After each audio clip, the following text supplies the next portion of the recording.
Hapon sa inyo mga kabergs. Dito sa Croatia, oh. Ito yung sa labas library nila, oh. Take one, live one. Oh. The longest day, the longest ride pala. 1 minute video lang tayo mga kabergs. Tignan nyo kung ano, kung maganda, oh. Dito matiwala ang mga tao rito, oh. Sige mga kabergs, papasok muna tayo.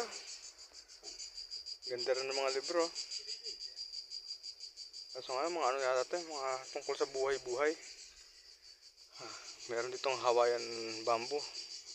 Parang sa Angeles City. 1 minute video lang tayo, isang sulyap lang ito mga kabergs. Bago tayo pumasok sa ating hapon na ship. Salamat sa mga subscriber ng ating OFW Diaries, mga ating followers. Thank you!